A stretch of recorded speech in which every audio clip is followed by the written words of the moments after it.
Welcome to Sleepy Tales, a place where myths and legends are told slowly and softly to help you gently fall asleep. Before we begin, I'd love for you to share where you're from and what time it is where you are. It's always fascinating to see how far these stories travel. And if you enjoy relaxing stories, don't forget to subscribe and hit the bell icon so you never miss a night of our peaceful tales. Now, settle in, relax, and drift off to tonight's bedtime story.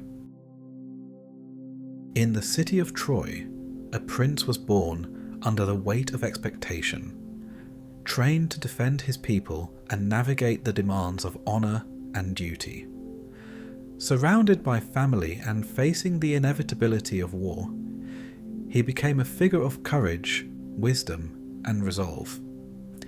This is the story of Hector, the prince who bore the fate of Troy upon his shoulders. Hector was born into the grandeur and complexity of Troy, a city walled with stone and ambition, a city poised precariously between prosperity and doom. His parents, Priam and Hecuba, had already borne the weight of kingship upon their shoulders, a weight that now extended to their firstborn.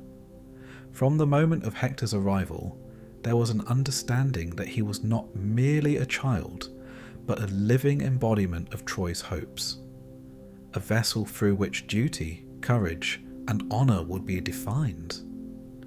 Priam, in his youth and wisdom, saw in Hector the reflection of Troy itself, steadfast, measured, and burdened by the inevitability of conflict. Hecuba, whose intuition often skirted the borders of prophecy, felt an uneasy prescience at the child's birth, a sense that Hector's life would be both luminous and perilous, a flame fated to burn brightly yet consumed too soon. From infancy, Hector was encircled by expectation, and the household of Priam hummed with the quiet insistence that he must grow into his role. The early years of Hector's life were marked by ritual and education, not the frivolities that other children of lesser consequence might enjoy. He learned first the history of Troy, the lineage of kings, the deeds of ancestors whose valour or folly had carved the city's present. He memorised the names of generals, the battles that had shaped the borders of Troy, and the treaties whose fragile ink held alliances together. Where other children might play with sticks and clay, Hector was given wooden swords and leather shields, tutored in their use by men who had fought and survived, men who understood that every lesson might be life or death in the future. Even among his siblings, Hector carried a different air. Paris, the younger brother, who would later become infamous for choices that would shake Troy to its foundations, exuded a carefree charm, a beauty that drew attention without effort. Hector, in contrast, was solemn, contemplative, and precise. Where Paris laughed at games and flirtations, Hector's laughter was restrained, measured, often appearing only after observation and reflection. Their mother Hecuba saw in Hector the embodiment of prudence and foresight, qualities that Paris, for all his allure, rarely displayed. Priam too recognised that Hector's strength lay not only in muscle and skill, but in judgment, a capacity for leadership that would distinguish him in the years to come. As Hector grew, he was immersed in the duality of his world, the domestic warmth of family and the cold, disciplined reality of preparation. Priam would observe him in the courtyard, guiding his hand as he learned to hold a spear, teaching him the posture and rhythm of combat, the way to anticipate force without yielding to fear. Hecuba, more quietly, instilled in Hector a moral compass, a sense of right and wrong rooted in honour, duty, and protection of the weak. She would remind him, with gentle firmness, that strength alone was insufficient. Wisdom, courage, and restraint must accompany it. These lessons etched themselves into Hector's nature, forming the foundation of a character both steadfast and noble, tempered by reflection and necessity. Even in his earliest ventures beyond the palace walls, Hector exhibited glimpses of the leadership that would later define him. Shepherds and soldiers alike noted his attentiveness, his ability to organize, to anticipate difficulties, and to act decisively. He did not seek to dominate others with force, but rather to guide and protect, a quality that drew both respect and subtle envy. In small ways, these moments foreshadowed the hero he would become, the protector of Troy, a man whose very name would evoke courage and integrity across generations. The weight of expectation, however, was never absent. Each day, Hector was reminded that his life was not solely his own. The destiny of Troy rested in part upon his shoulders. The city's future, fragile as a reed in the wind of fate, required a champion. Even in play, he was tested, sparring sessions with his peers, exercises in strategy, and small acts of responsibility that hinted at the enormity of what lay ahead.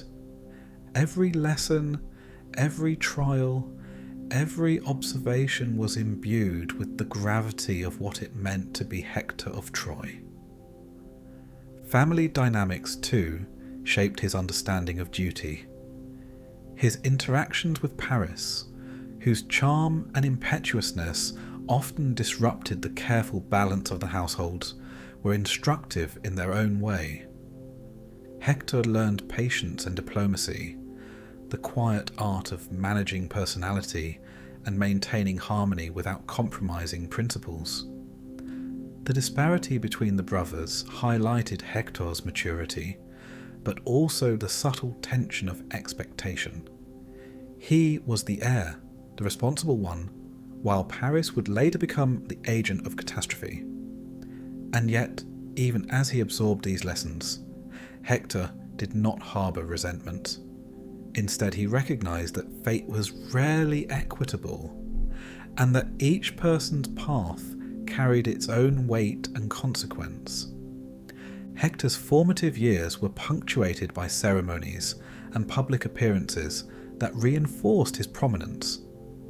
He observed, even in youth, the ceremonies of kingship, sacrifices to the gods, counsel with elders, and the rituals of celebration and mourning alike. These occasions impressed upon him the cyclical nature of life and death, the fragile boundary between triumph and tragedy. He learned that to lead was not merely to fight or command, but to understand the heartbeat of a city, the hopes and fears of its people, and the unspoken obligations that authority demanded. Even in moments of quiet solitude, Hector's thoughts were disciplined, almost preternaturally so for a child of his age. He pondered justice, loyalty, and the permanence of honour. He watched the horizon beyond Troy's walls with the sense that the world was both vast and perilous, that every choice carried consequences beyond personal concern. Though young, he carried the weight of foresight, the recognition that the years ahead would demand courage beyond what most could endure. In this early cultivation of character, the seeds of legend were planted, though none could yet foresee the fullness of their bloom, or the tragedy they would entail. Hector's childhood was thus a delicate balancing act between familial love and the inexorable pull of duty. He experienced tenderness and guidance, affection, and instruction, while the ever-present shadow of responsibility followed him like a second skin. Troy, in its splendour and vulnerability, demanded more than mere obedience or skill. It demanded a hero who could embody its ideals without succumbing to fear. And in Hector, Priam and Hecuba recognised the fulfilment of that ideal. A son both capable and conscious of the burdens he bore. A child whose destiny was intertwined with the fate of an entire city. Even as he matured, the inevitability of conflict seemed embedded in the rhythm of his life. Every lesson, every display of courage, every quiet act of reflection nudged him closer to the path that would define his legacy. He was, from the first moments of awareness, a prince of Troy not by chance, but by design. And the trajectory of his life seemed inscribed upon the walls of fate. And though he could not yet grasp the full scope of what lay ahead, the wars, the confrontations, the sacrifices, Hector carried within him the essence of a leader who would rise to meet history, even as history awaited him with unyielding anticipation. As Hector grew, so too did the expectations that clung to him like armour. The city of Troy did not merely wait for him to reach maturity. It demanded the presence of a defender already tempered in thought and action. Training was no longer a child's exercise, but a careful, deliberate cultivation of body, mind, and spirit. Each morning, Hector rose before the sun, not from duty alone, but from the knowledge that his preparation was the shield upon which Troy's people would someday rely. Under the tutelage of seasoned warriors, Hector learned the discipline of warfare. He mastered the art of the spear, the rhythm of the sword, the careful placement of shield and foot, the subtleties of footwork that turned defense into opportunity. But physical skill alone was insufficient. Hector was taught strategy, the choreography of armies, the anticipation of an enemy's movements as though they were written in the wind, maps of battlefields, the study of formations, the lessons of past generals, all were etched into his understanding. Where other youths might dream only of victory or glory, Hector dwelled on consequence. The lives of men, the endurance of walls, the delicate balance between triumph and ruin. It was during these years that the contrast with his younger brother Paris became most pronounced. Paris moved through the world as though the laws of duty did not apply to him, guided instead by whimsy and desire. Beauty and charm seemed innate, effortless, as though the fates themselves had conspired to spare him toil. While Hector laboured under sun and sweat, Paris wandered the gardens, courted attention, and sought indulgences that, to Hector, appeared trivial and perilous. The disparity was not lost on him. He understood, with a clarity born of foresight, that each choice shaped destiny, and Paris's choices were beginning to ripple outward, unnoticed by those who would suffer for them. The abduction of Helen was the first unmistakable fracture in the fragile veneer of Troy's security. The act, carried out with a careless audacity, ignited a war Hector had long anticipated in theory, but had not yet encountered in practice. For Hector, the event was less a source of moral outrage than a crystallization of inevitability. Troy, a city of walls and gods, could not remain untouched by the passions of mortals. The very bloodline of its rulers had set in motion the conditions for conflict. And yet, as Hector assumed responsibility for the consequences, he recognized that the war was not Paris's alone, but a burden for which he must act as guardian. Hector's training intensified. What had begun as physical discipline now extended into the management of troops, the council of elders, and the assessment of morale. He studied not only the mechanics of battle, but the psychology of fear, courage, and loyalty. He learned to read hesitation in the ranks, to measure panic in a glance, and to anticipate the point at which a soldier's resolve would crack. These were lessons that no victory could teach, lessons that revealed the true cost of command, the knowledge that every misjudgment, every delay, every hesitation might cascade into devastation. Yet, even as he immersed himself in preparation, Hector carried the quiet weight of reflection. He contemplated honour, not as a pursuit of personal renown, but as the currency by which societies endured and civilizations persisted. Heroism, he observed, was rarely measured in grand gestures alone. It was defined in the consistency of action, the restraint of impulse, the choice to place duty above desire. These truths became the lodestone of his character, shaping decisions that would later distinguish him as a prince whose courage was inseparable from wisdom. Hector's interactions with Paris during these years were complex and often fraught. He did not merely observe his brother's indulgence, he calculated its ramifications.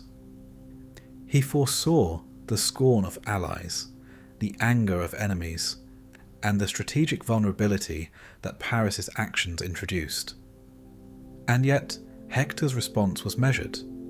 He did not act out of envy or frustration, but from a disciplined sense of necessity.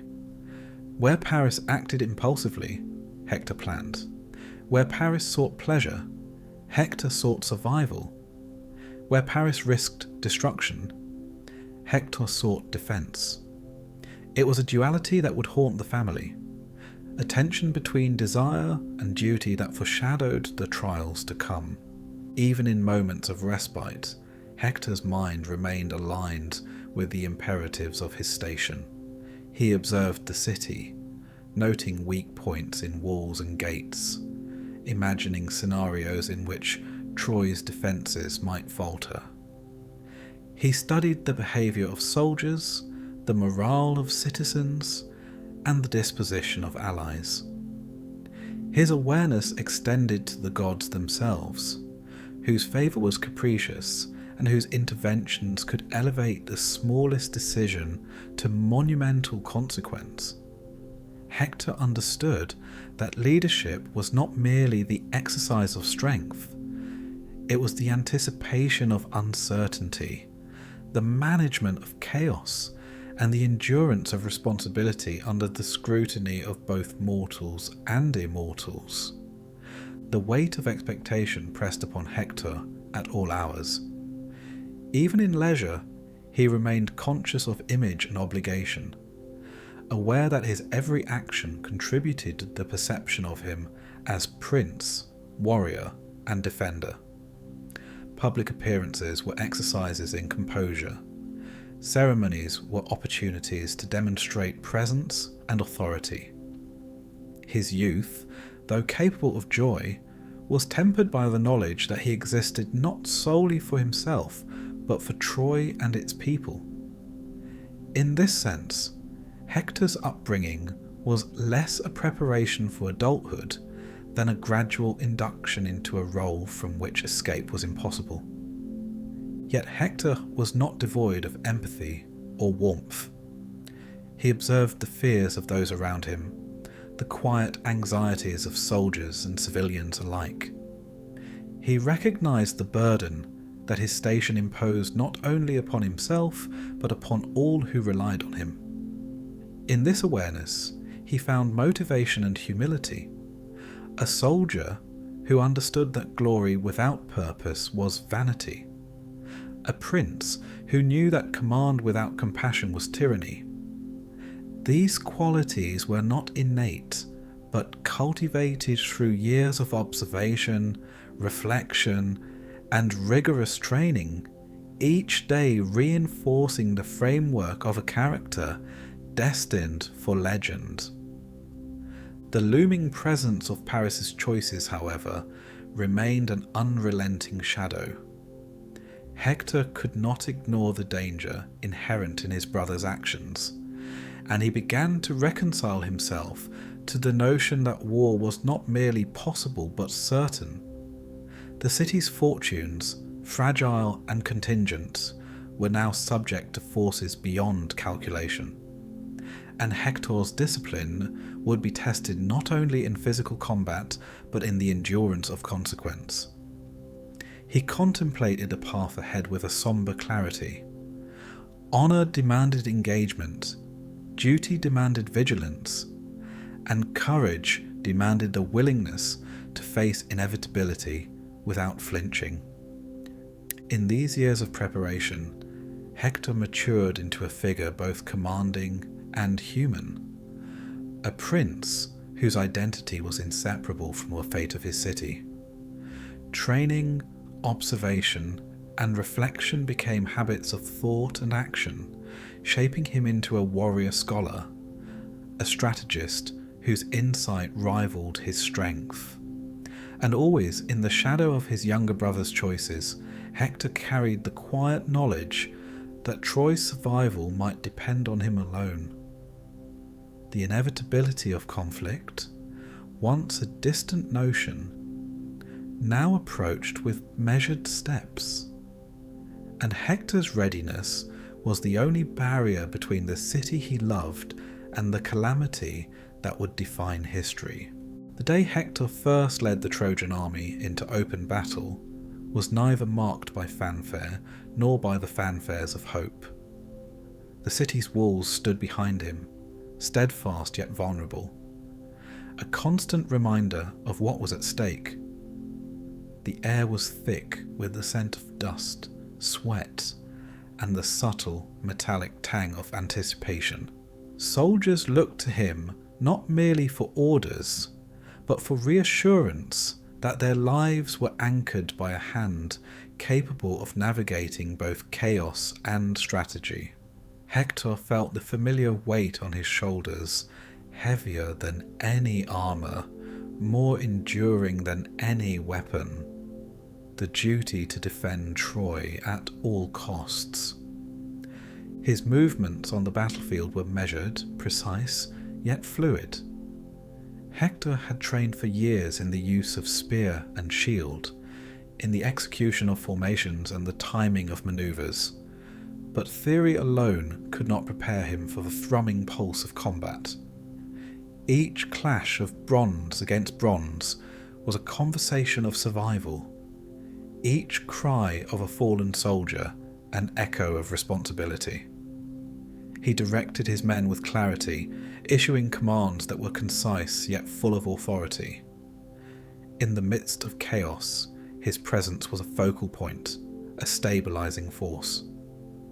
Trojans rallied where he appeared, and hesitation dissolved in the wake of his example. Hector's reputation grew not through boast or proclamation, but through observation and consequence. He moved among the ranks, defending those who faltered, reinforcing positions that wavered, and seizing opportunities that emerged in the flux of battle. Courage, he understood, was not merely to face the enemy, but to confront fear without distraction, to maintain focus when destruction encroached upon every flank. Soldiers whispered his name with respect. Even enemies noted his composure and skill, grudgingly admiring the precision of his strikes and the foresight of his tactics. In every encounter, Hector embodied the paradox of war. Heroism intertwined with the inevitability of loss. Yet the battlefield was a crucible not only of skill, but of psyche. Hector witnessed death with frequency and intimacy that few could comprehend. Each life lost was a weight upon his conscience, a ripple through the carefully maintained structure of morale and order. The cries of the wounded, the silence of those who would never rise again, etched themselves into his memory. He understood that to lead was to bear the grief of others as if it were his own, that every victory was incomplete, shadowed by the absence of the fallen. In these moments, the heroic veneer of the warrior was tempered by the sombre reality of consequence. Hector's skill extended beyond individual combat into the orchestration of strategy. He anticipated Greek movements, studied their formations, and adjusted his tactics accordingly. Ambushes were planned with precision, defensive lines held at crucial junctures, retreats were calculated to preserve lives while maintaining the integrity of the city's defences.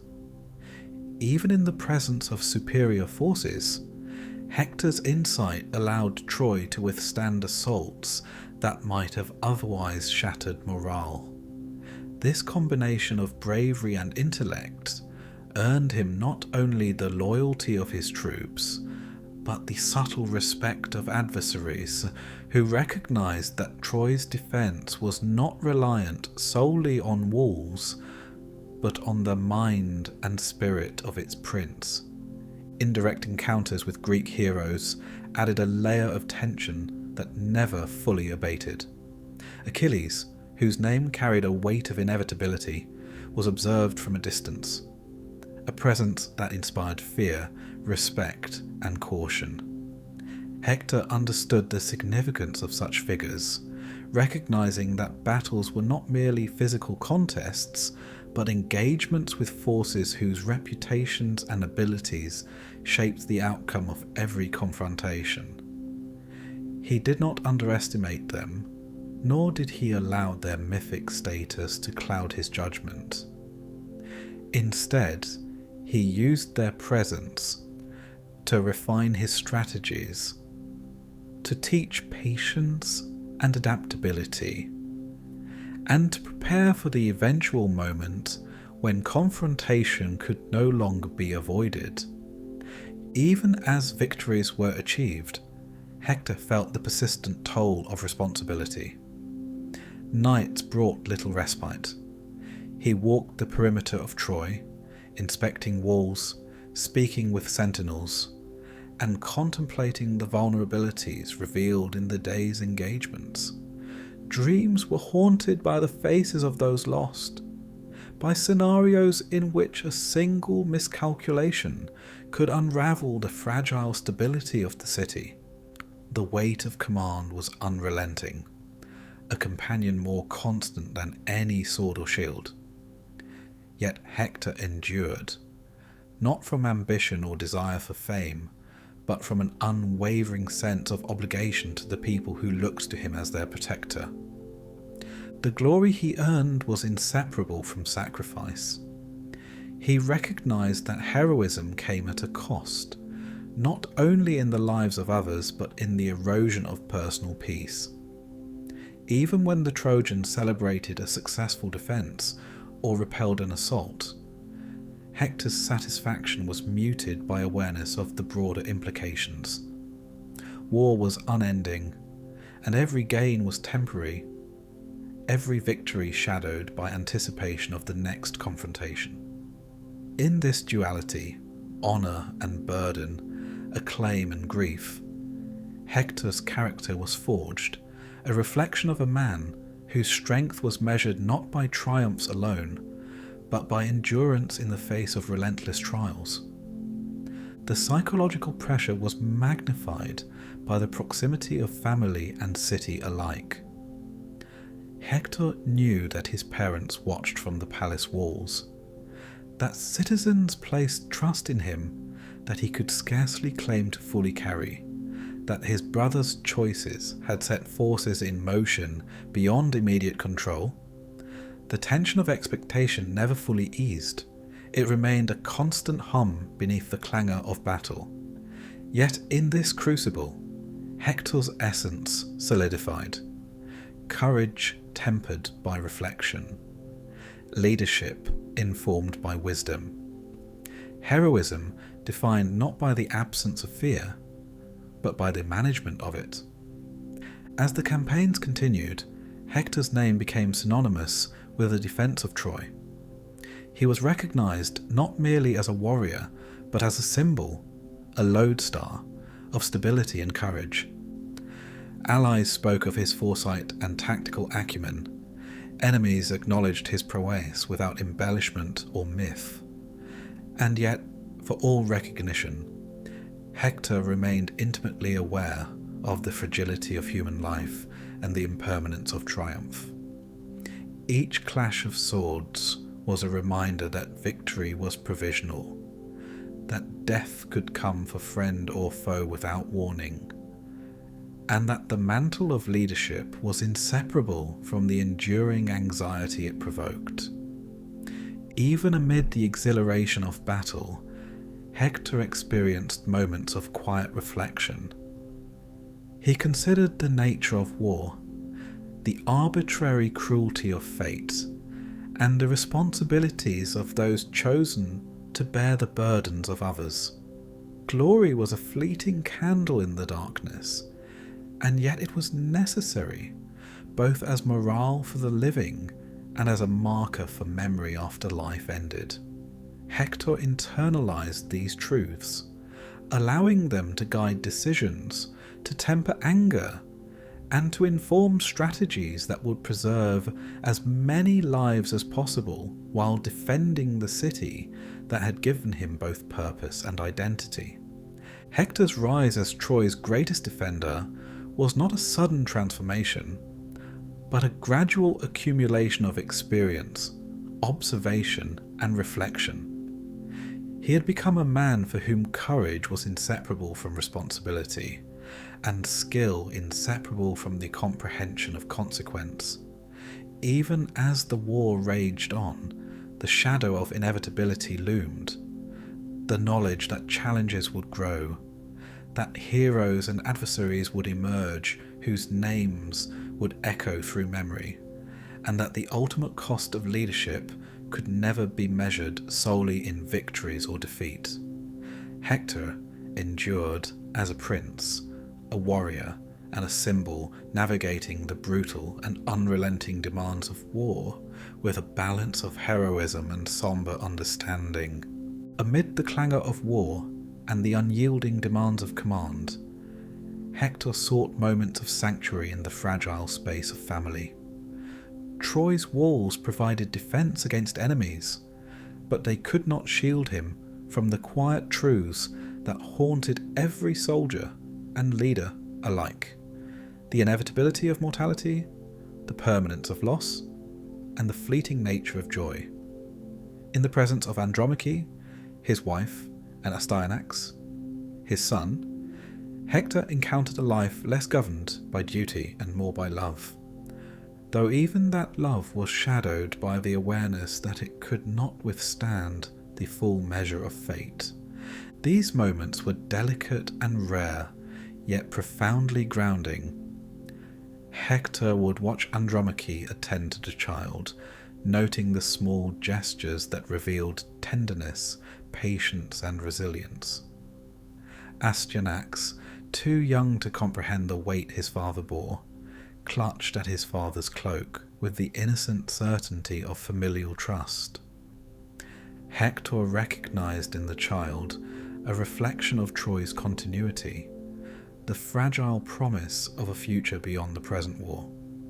And yet, the very sight of life so unguarded brought with it an acute awareness of vulnerability, the knowledge that any day, any battle could shatter these moments, leaving grief to occupy spaces once filled with warmth. In private reflection, Hector wrestled with the tension between personal desire and public responsibility. He longed for a life unencumbered by the expectations of kingship and heroism, for the quiet pleasure of watching his son grow without the omnipresent threat of death and the violence of enemies. And yet that longing was inseparable from guilt, the knowledge that to forsake duty was to betray not only Troy, but the very principles he had been raised to uphold. The duality of his existence, the warrior and the family man, was never fully reconciled. Every tender glance, every touch of a small hand was accompanied by the awareness that time, circumstance and destiny might render these joys ephemeral. Hector's contemplation of mortality was intertwined with reflections on legacy. He understood, as few could, the fragile permanence of memory and renown. Troy's survival depended not solely on its walls or warriors, but on the resonance of deeds across time. To lead was to act in such a way that courage, wisdom, and sacrifice were preserved in collective consciousness, that the essence of Troy's spirit endured even in the face of individual death. And yet, legacy was a fragile reward, offering little solace for the fear, fatigue, and grief that accompanied each confrontation, each battle, each loss. Hector's recognition of this truth lent a somber weight to his achievements. Heroism was meaningful, yet it carried the inexorable shadow of impermanence. Omens and prophecies were never far from Hector's mind, whispered reminders that human effort was subject to forces beyond comprehension. Dreams unsettled him, visions of Troy burning, of walls collapsing, of his own fall at the hands of a merciless enemy. Priests and soothsayers offered counsel in careful words, each interpreted sign a mixture of warning and inevitability. Hector did not dismiss these portents, nor did he allow them to dictate every action. Instead, he integrated them into his strategy, balancing pragmatism with acceptance, action with reflection. The awareness of fate's presence was constant, shaping his choices even as he sought to influence outcomes through skill, courage, and leadership. Achilles, the Greek hero whose reputation eclipsed even the greatest of Troy's defenders, loomed perpetually in Hector's consciousness. Though direct encounters had been limited, every mention of Achilles' name carried a charge of foreboding. Hector contemplated the skill, ferocity, and relentlessness of such an opponent, recognizing that the path of duty would likely bring them into unavoidable confrontation. The awareness was not merely professional, it was profoundly personal. Hector anticipated fear, tension, and the psychological strain that knowledge imposed. Yet he neither flinched nor evaded the inevitability of meeting a force that could so easily undo everything he had built and defended. Even in moments of repose, the city's expectations and demands of fate intruded. Walls, gates, and soldiers' readiness occupied his thoughts. He imagined strategies, rehearsed responses, and considered the vulnerabilities of both enemy and ally. Andromache's presence softened the edges of these calculations, allowing him temporary reprieve, yet even intimacy was permeated by forethought. He could not fully abandon vigilance, could not relinquish awareness that the safety of those he loved and of the city itself depended on the continued precision of his mind and action. The tension between vigilance and tenderness defined Hector's interior life, a constant negotiation between humanity and heroism. Hector's contemplation of family and mortality revealed the depth of his humanity. He experienced fear not as weakness, but as awareness of consequence, the fragility of life, the certainty of suffering, and the profound responsibility that accompanied leadership. He understood that courage was not the absence of fear, but the choice to act despite it. Every glance at Astyanax, every silent acknowledgement of Andromache's presence reinforced the stakes of existence, infusing both fear and motivation with an intensity that only heightened his vigilance and commitment. The duality of Hector's life, the demands of command versus the desires of the heart, manifested in subtle rituals and private habits. He would pause at the city's edge, considering the fields beyond the walls, the horizon where enemy forces gathered, and the fleeting moments in which Troy's future could be influenced. He would imagine a life of quiet domesticity, a life in which fatherhood and love took precedence over strategy and sacrifice. And yet, he knew with clarity that such a life was a fantasy, a fragile mirage dissolved by the inevitability of conflict and the inexorable pull of duty. Hector's growing awareness of impending doom was tempered by determination. He understood that fate would not be altered by hesitation, and that courage was measured not by the absence of dread, but by the resolve to face it. Each choice, each strategy, each defense was undertaken with recognition that the future of Troy rested not on chance, but on deliberate action, even in the presence of forces beyond human control. His bravery was thus intertwined with wisdom, tempered by foresight, and shaped by the knowledge that personal desire would always exist in tension with duty. In this reflective period, Hector's character crystallized as a figure of profound complexity. He was not merely a soldier or prince, but a man fully cognizant of the fragility and significance of life, of the interplay between human endeavour and the inexorable flow of fate. His love of family, his awareness of mortality, and his commitment to duty coexisted in delicate balance, a precarious equilibrium that sustained him even as shadows lengthened across the walls of Troy. The inevitability of tragedy was a constant companion, yet Hector faced it with unwavering consciousness, embracing the responsibilities and burdens that defined him. These years of intimate reflection, interwoven with the unrelenting demands of warfare, prepared Hector for the culmination of his destiny. He had become a man who could embody both tenderness and strength, who could balance the ephemeral joys of family against the eternal responsibilities of leadership, who could confront fear and mortality with steadfast resolve.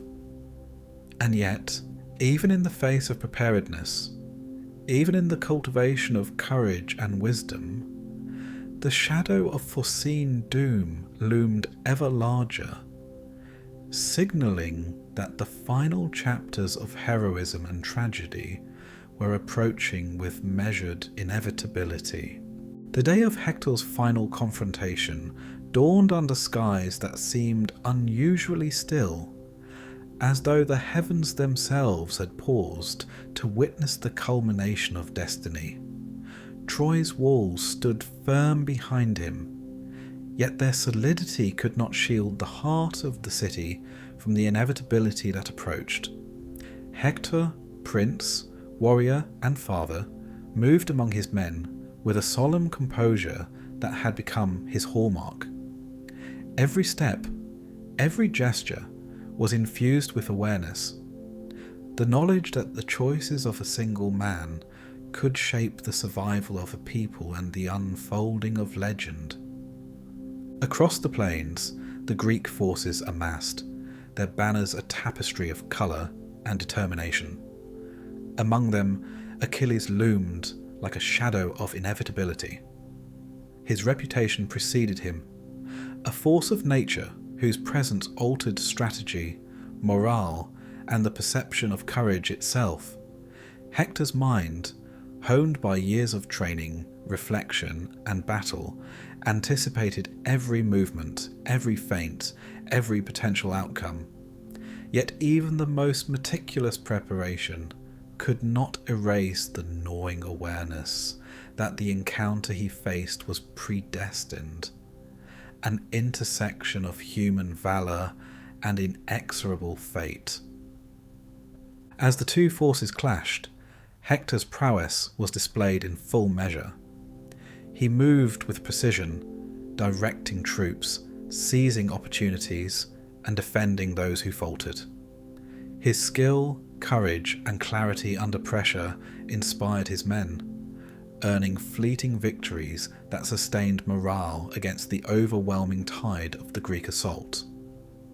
Each manoeuvre reflected not only physical capability, but the mental acuity that had been cultivated over years of preparation. Every strike of his spear, every parry of his shield, was both an act of defence and a statement of unyielding resolve.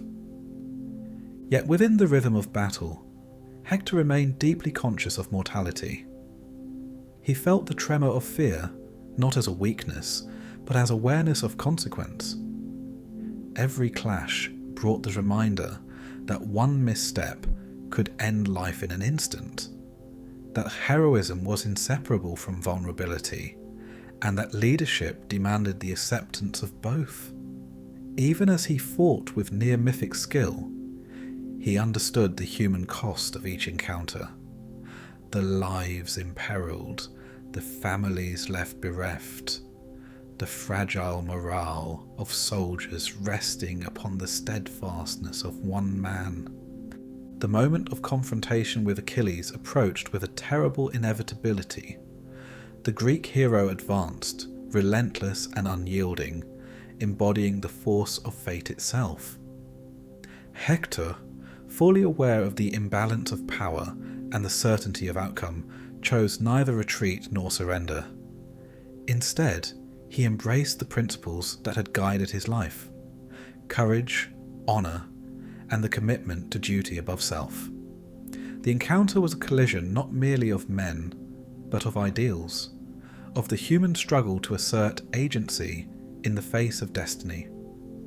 Every motion, every strike, carried the weight of Troy's survival, and the culmination of Hector's character. The duel was both swift and devastating. Hector's skill met Achilles' ferocity in a moment suspended between life and death. The prince fought valiantly, demonstrating the precision, bravery, and insight that had defined him since youth. Yet fate, inexorable and impartial, intervened. A spear, a lapse, a convergence of timing beyond control.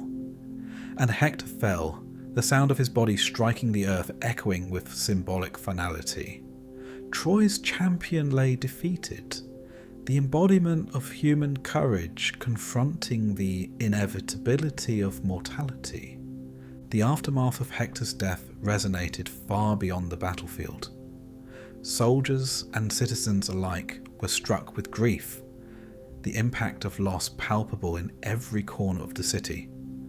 Morale faltered. The emotional cost of warfare manifested in a sudden, oppressive weight.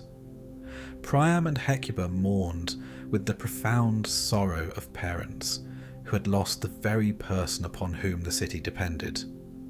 Andromache's anguish was a testament to the fragility of human attachment, and Astyanax's innocence magnified the tragedy. The child's future now shadowed by absence and grief. Hector's death was not merely a tactical loss, but a rupture in the fabric of human connection, a moment in which the costs of duty and heroism became fully tangible. Even as Troy reeled, Hector's character remained luminous in memory. His bravery, tempered by wisdom and foresight, marked him as a hero distinct from mere warriors. He had embodied the duality of strength and empathy, courage and reflection, action and consequence. In his life and in his death, Hector represented the ideals of honour, the fulfilment of duty, and the human capacity to face inevitability with composure and dignity. His fall was tragic, yet it affirmed the enduring value of principle over self-preservation, of responsibility over desire, and of legacy over fleeting existence. Hector's death also underscored the tension between personal desire and public responsibility. He had loved, nurtured, and dreamed of a life beyond war. Yet he accepted the inevitability that his choices must serve the greater good. In his final moments, the intersection of family, duty, and mortality became most apparent. A life devoted to the protection of others, the cultivation of courage, and the preservation of principle, even at the cost of one's own survival. It was the ultimate reconciliation of human struggle and heroism, a testament to the complexity of leadership and the endurance of moral character under pressure. The city of Troy, though shaken, carried forward the memory of Hector's heroism. Walls and soldiers could falter, alliances could waver, yet the example of a prince who faced both fate and enemy without surrender remained an indelible guide. In private reflection and public observation, Troy's citizens recognized that Hector's life was more than the sum of battles fought. It was a continuous assertion of courage, wisdom, and duty. His presence, even in absence, influenced behavior, inspired commitment, and framed the understanding of heroism for generations yet to come. Hector's legacy extended beyond physical defense or battlefield accomplishments. It was woven into the narrative of human endeavor, a study in the interplay of fate, courage, and ethical responsibility. His life demonstrated that heroism is neither effortless nor unconcerned with consequence. It is deliberate, reflective, and profoundly human. Even in tragedy, Hector provided a model for the navigation of duty and desire, the management of fear and love, and the enduring commitment to principles larger than oneself. The final reflection on Hector's story is one of solemn reverence. He was a man shaped by expectation, moulded by experience, and defined by action. The tragedy of his mortality does not diminish his stature. Rather, it elevates it, demonstrating that heroism is most potent when confronted with the certainty of limitation. In the shadow of death, Hector's courage and integrity cast a light that endures across time, a testament to the capacity of human beings to act with honor, empathy, and unwavering resolve. In the end, Hector's fall was not the cessation of his presence, but the beginning of enduring memory. Troy remembered, recounted, and revered him, the prince who balanced love and duty, fear and courage, mortality and legacy. In these remembrances, Hector became more than a man. He became an ideal, a symbol of the hero whose life and death illuminate the eternal human struggle between desire and responsibility, between fleeting existence and enduring principle. Thus concludes the Chronicle of Hector, the greatest defender of Troy, whose life embodied the complexity of heroism, the weight of duty, and the poignancy of mortality.